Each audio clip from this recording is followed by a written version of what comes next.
Te cuento que la estrella de la Navidad que suele coronar nuestros árboles navideños es originaria de Filipinas.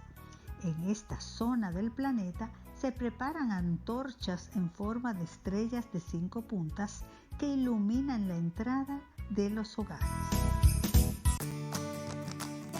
Farmacias Carol presenta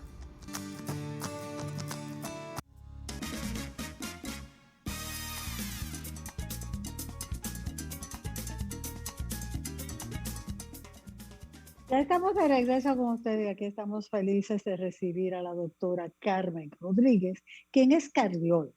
Vamos a hablar con ella lo que es el tema de los infartos. Estamos oyendo, escuchando día a día, pues, versiones y a lo mejor mitos que se ha creado la gente para alarmar o alertar a las personas diciendo que los infartos lo puede producir la vacuna, que lo puede producir la tensión. Vamos a conversar con la doctora y aprender para ver de qué manera podemos prevenir estos infartos. Bienvenida, doctora, qué bueno tenerla aquí. Muchísimas gracias, Sacha Jorge. Para mí es un placer también estar con ustedes hablándoles de una patología muy común, no solo en República Dominicana, sino en todo el mundo. Sabemos que el infarto es la causa más frecuente de mortalidad por encima de las enfermedades comunes, de los accidentes de tránsito, de las enfermedades infecciosas y representa una mortalidad muy alta. De hecho, antes de llegar a las emergencias, el 33% de las personas que sufren un infarto pueden morir. Entonces, en realidad, por eso siempre es bueno recordarle a la población que hay que hacer prevención en este sentido y conocer cuáles son sus factores de riesgo. Doctora Carmen, aprovecho de darle la bienvenida, doctora Rodríguez. Quería saber cuáles son los síntomas de un infarto, qué es y qué lo provoca. Gracias, Ana Mitra. Entrar en materia. Muy bien. El infarto podemos definirlo como una obstrucción o un cierre total de las arterias coronarias, que son las que llevan la sangre al músculo del corazón. Cuando esto ocurre, normalmente es porque ya venían enfermas esas arterias tapadas de colesterol y una placa que ya está organizada dentro de la arteria se rompe o se fisura y provoca un coágulo en el interior que no deja que circule la sangre. Eso es la definición del infarto, ¿verdad? Y el infarto se presenta con un dolor torácico. Normalmente el paciente viene con un dolor en el pecho, en el centro del pecho, que se puede ir hacia la mandíbula, hacia el brazo izquierdo. Es un dolor opresivo, fuerte, con una inminente sensación de muerte, que el paciente lo describe con una angustia que, por supuesto, no había expresado antes una situación similar. O sea que tampoco es un dolor vago ni sordo, porque muchas veces el dolor de pecho es una de las principales causas de consulta, tanto en la consulta clínica como en la emergencia. Sin embargo, no todo dolor de pecho tiene que ser un infarto. Entonces, exacto. Entonces el infarto puede presentarse de esa manera, pero también hay signos que no son comunes. El paciente puede presentarse también dolor de estómago, náuseas, a veces viene con diarrea, o sea, esos son síntomas atípicos del infarto, o sea, no comunes. Y el diagnóstico, por supuesto, se hace con un electrocardiograma, unos análisis de sangre, que son las enzimas cardíacas, y finalmente la clínica, que es lo más importante en medicina para hacer el diagnóstico. Doctora, ¿cuál es la diferencia entre un infarto y una angina de pecho? Mucha gente tiende a confundir estas dos patologías. ¿Me puede explicar, por favor? La angina es la antesala del infarto. La angina es la presencia de todo lo que ya le describí, el dolor, los mismos síntomas, sin llegar a infartarse. Entonces, el paciente que tiene ese dolor, que hace cambios en su electrocardiograma, pero que las enzimas cardíacas se mueven poco o no se mueven, o sea que no hay cambios, pues entonces es el que tiene una angina. Entonces, la angina puede ser de dos tipos: estable para el paciente que se presenta con un esfuerzo que normalmente él puede identificarlo. Bueno, cada vez que yo subo 2 pisos de una escalera, me da el dolor de pecho. Cuando yo me detengo, me mejoro y esa es la angina estable, porque el paciente puede darse cuenta que se presenta cuando hace un esfuerzo. Y la angina inestable es aquella que se presenta de repente en cualquier momento y no está relacionada con el esfuerzo físico del paciente. Ana Mirta. Sí, ¿cómo prevenir el infarto? Bien, en la enfermedad coronaria que involucra la angina y el infarto, también podemos hablar de enfermedad cardiovascular cuando involucramos entonces la enfermedad carotidia, o sea, la enfermedad de las arterias que van para el cerebro, y involucra entonces aquí el stroke o el ACV o trombosis, como la gente lo conoce en la calle, y la enfermedad periférica, se manejan igual porque la situación es similar, es obstrucción de las arterias por placas de colesterol. Lo que tenemos que siempre investigar son los factores de riesgo del paciente. Los principales factores que llevan a esta condición son los antecedentes del paciente. Es decir, si hay un familiar en primer grado que ya tuvo un evento anterior, es probable que este paciente pueda repetirlo en las generaciones futuras. El paciente que tiene antecedentes de colesterol alto, aquel que tiene hipertensión, obesidad, el paciente que tiene diabetes y aquellos pacientes que tienen otras enfermedades asociadas como lo es la hipertrigliceridemia y condiciones genéticas puras que pueden hacerlo. Entonces, la recomendación es que el paciente busque ayuda antes que se presente el síntoma, porque muchas veces ponemos candado después que nos roban y eso es lo que la mayoría de personas hacen. Llegan cuando están enfermos y no es lo ideal. Después que una persona cumple 25 años, debe hacerse un chequeo cardiovascular. Y allí entonces se investigan sus factores y se pone en alerta al paciente qué es lo que debe mejorar. Si es solo la presión, si es además el colesterol, si tiene que hacer una dieta cardiosaludable, hacer ejercicio, reducir a las drogas narcóticas y la juca, que ahora está muy de moda, también son responsables de un infarto. Wow. Doctor, estas dos preguntas en una, vamos a decirlo así. Esto es cuestión de género, ¿verdad? Es cierto que las mujeres son menos propicias, que tienen el menos riesgo de padecer realmente un infarto.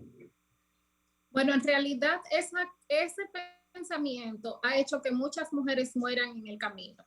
Eso hemos tratado de cambiarlo porque si bien la enfermedad cardiovascular es más común en hombres hasta los 45 años, después de los 45 años, cuando la mujer pasa la menopausia, se iguala al hombre el riesgo, porque la protección que nosotras como mujeres tenemos son nuestras hormonas femeninas.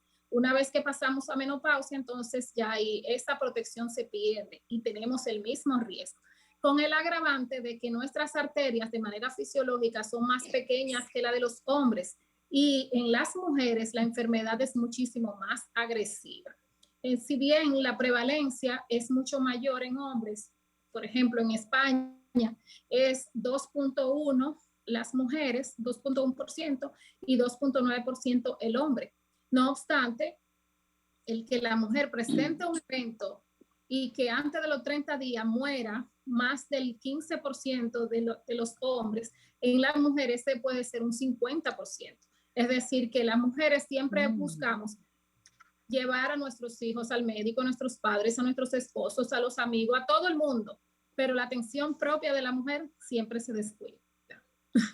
Así es, así es. Es bien complicado. ¿Hay alguna, cuál es la relación que hay, doctora Rodríguez, entre la presión arterial alta o baja con el infarto? Sí, en cuanto a la presión arterial, sí está descrito que tener la presión alta es un factor de riesgo, porque cuando la presión se mantiene elevada, va afectando todos los órganos. El órgano más grande de nuestro organismo, que es el endotelio, que es la parte interna de las arterias, se afecta cuando hay presión alta.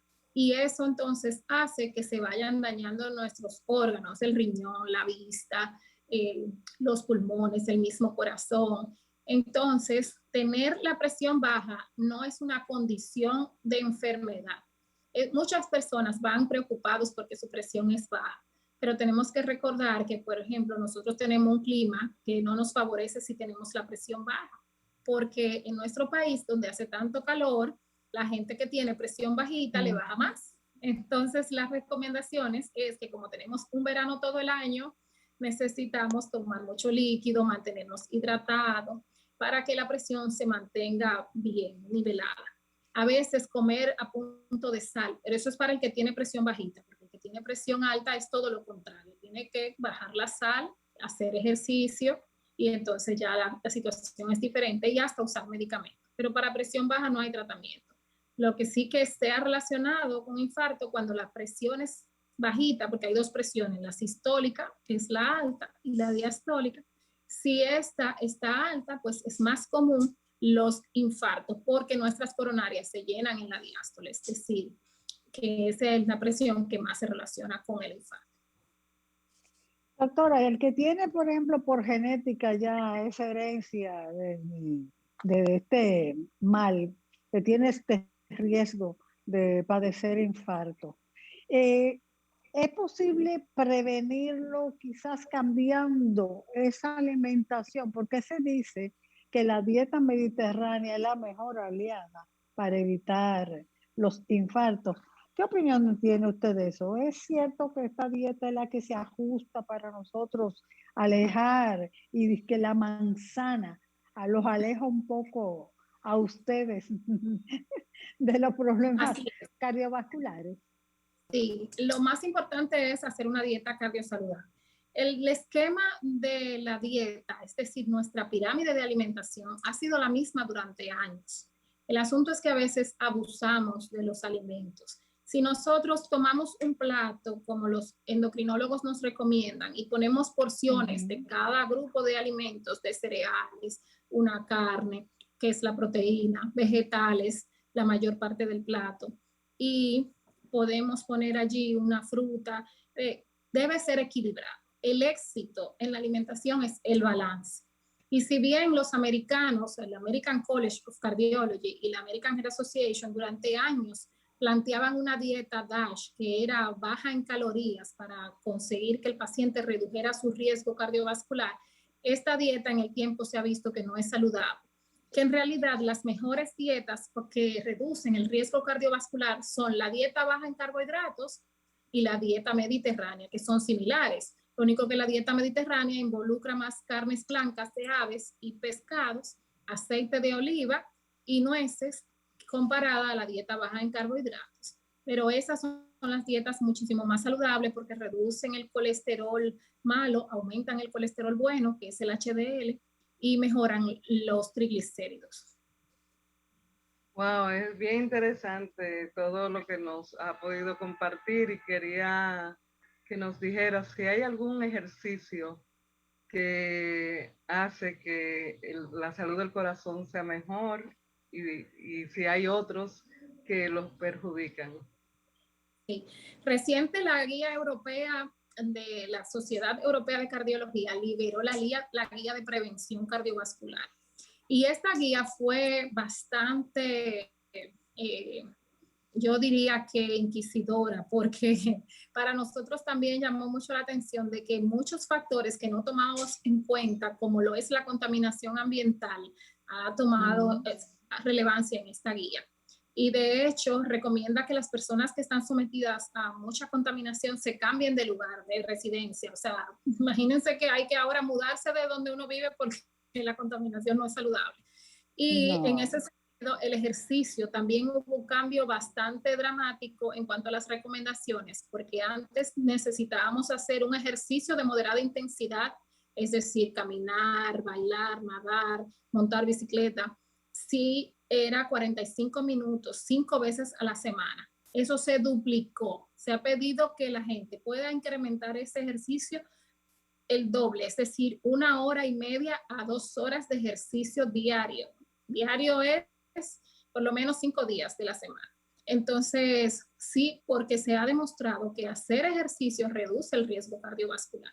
Entonces, Ana Mirta, lo ideal no es que yo les diga ahora que caminen o que haga zumba. El ejercicio con el cual usted se siente identificado es el que tiene que elegir. porque cuando a uno le gusta algo, lo hace con pasión. Entonces, no es lo mismo que yo le imponga un ejercicio a que te decida, no, mira, a mí lo que me gusta es nadar y yo me voy a levantar en la mañana y me voy a ir para la piscina olímpica y voy a nadar 1 hora. O que yo decida agarrar mi bicicleta y decida irme a montar bicicleta. O sea, uno elige el ejercicio. Y eso debe de comprometerse con su salud a hacer por lo menos 1 hora de ejercicio 5 veces a la semana. Doctor, y Wow. eso no tiene que ver que hayas tenido un cateterismo, que tenga estén para hacer ejercicio. Y mi otra pregunta es, ¿y los diabéticos? ¿Son como más propensos a sufrir infartos por la condición de la diabetes o qué? Y así es. El paciente que ha tenido un infarto tiene que rehabilitar su corazón. Y se ha demostrado que el ejercicio es la forma de rehabilitarlo más eficaz. De hecho, al principio, en las primeras semanas, horas y mes de alrededor del infarto, se recomienda que sea un ejercicio supervisado, con supervisión médica y de enfermería. Pero luego él se le va entrenando al paciente para que pueda hacerlo solo. Y se ha visto que cuando el paciente se ejercita, desarrolla arterias nuevas en su corazón y en todas partes del cuerpo. Es decir, que esas son las llamadas colaterales. Y eso va a hacer que la repetición de ese evento sea más tardía. O sea, que el paciente no haga un evento en los primeros 2 años si hace ejercicio. O sea, que es saludable. Y el paciente diabético, por supuesto, es un paciente de alto riesgo cardiovascular. Antes se creía que en la tabla de Framingham, que es la que utilizamos más común para medir el riesgo cardiovascular, un paciente que está por encima de un 10% tiene un riesgo moderado. El diabético al principio se consideraba 20% solo por ser diabético. Hoy se sabe que no, que eso va a depender del tiempo que tenga diagnosticada la diabetes, de si es diabetes tipo 1, o sea que comenzó temprana edad, antes de los 30 años, de que el paciente esté utilizando o no insulinas, o de que ya tenga daños a órganos dianas, es decir, a que tenga daño ya en el riñón, o que tenga una afectación de la retina, o que este paciente tenga falla cardíaca. O sea, no es lo mismo el diabético controlado o diabético puro con diabetes y otras enfermedades asociadas. Pero siempre el paciente diabético es un paciente de alto riesgo cardiovascular. Así es, y que tiene que verse de manera multidisciplinaria, tiene que verse con su endocrinólogo, con el cardiólogo, con un nutricionista. Es un paciente que si se cuida, como hablábamos recientemente de la Sociedad Interamericana de Cardiología, celebrando el Día Mundial de la Diabetes, el 14 de noviembre, es que el paciente no tiene que condenarse a morir por enfermedad cardiovascular asociada a diabetes. El paciente puede ser diabético y retrasar todos esos procesos siempre y cuando haga una dieta cardiosaludable, haga ejercicio regular, haga su tratamiento y siga sus recomendaciones médicas. Y casi siempre esos diabéticos son los más revoltosos, más revolteados. Ana, disculpe. Sí, quería preguntarle, una persona que viva sola, por ejemplo, que tiene algún síntoma de infarto, dolor en el pecho y se le imposibilita de momento hacer una llamada ya porque tiene el teléfono lejos o porque, ¿qué debe de hacer? Bueno, normalmente el paciente que hace una clínica de dolor de pecho, la idea es que busque asistencia inmediata, pero a veces ocurre a altas horas de la noche. Normalmente ustedes han visto que estas enfermedades se presentan en la noche y es porque nuestro mismo sistema circadiano, o sea, nuestro reloj biológico, hace que en la noche sean mayores estos eventos. Entonces, estos pacientes se les recomienda que duerman con su teléfono cerca, que siempre tengan a mano. Esto, las recomendaciones previas, mientras busca atención, se ha recomendado que el paciente tosa, porque cuando tose hace que baje la frecuencia del corazón, que se pueda hacer presión en el pecho si por supuesto en lo que llega algún tipo de ayuda, y procurar respirar, y si no hay opción, pues ponerse de lado, para que pueda ventilarse mejor. Abrir la puerta y buscar ayuda, porque en realidad una persona sola no va a conseguir el objetivo si es una enfermedad catastrófica. El tiempo siempre nos traiciona, doctora, pero yo quisiera cerrar porque ahora hay una cantidad, nos vamos a quedar con muchas preguntas pendientes, como son el uso de marcapasos para ayudar el corazoncito, todo ese tipo de cosas, pero ahora hay un boom con unos relojes que marcan que precisamente la frecuencia cardiovascular, que la presión, que todo lo que tenga que ver, las pulsaciones, la oxigenación, todo lo que tenga que ser realmente captado. En realidad, estos relojes resultan, porque a veces como que no, Sí, es más el bulto. Sí, en realidad ayudan. De hecho, se está utilizando mucho la telemetría, o sea, que es guiada, manda información a su médico tratante para los pacientes que tienen arritmias, para los pacientes de desfibriladores, que tienen desfibrilador implantado, y también para aquellos pacientes que están utilizando algún tipo de medicamento especial. Incluso para los pacientes diabéticos también tienen mediciones y pulsaciones que le liberan, una bombita que le libera insulina. O sea, la tecnología ha venido mejorando también la intervención médica, ha ayudado bastante.